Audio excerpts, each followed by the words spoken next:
good morning, you sexy little TikToky bastards. I want to draw your attention to 3 different news stories of varying topical relevance. So the first one is last week's, right? Dominic Raab forced to resign over allegations of bullying. In the immediate aftermath, there's just suggestions from various journo-political figures that this is a mistake.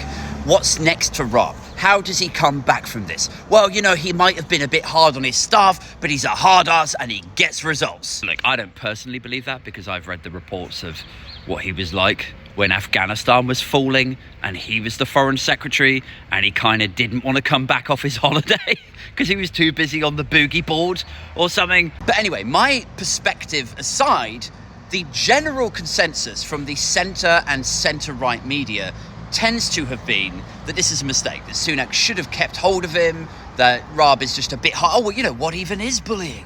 What even is it? It sounds like these people need to buck up a bit. Now, cast your mind back to our second story. 18 months ago, 2 years ago, John Bercow, ex-Speaker of the House. After he left that role, he became a card-carrying member of Labour, so associated with the Labour Party. And he was found to have workplace bullied.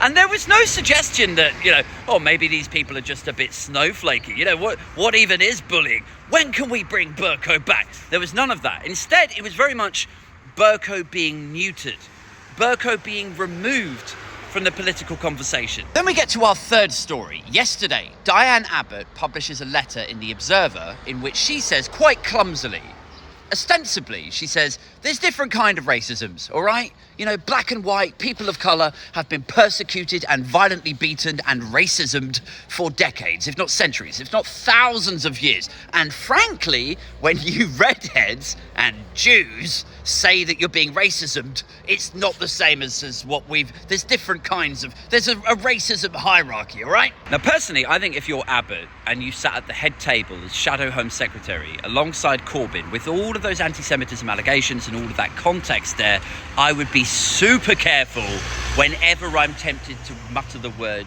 Jews. I would just not, like, hang on, do I want to say this? But don't you think it's interesting how this is all repackaged back to the consumer? You know, like, Raab bullies people, everyone's too much of a snowflake.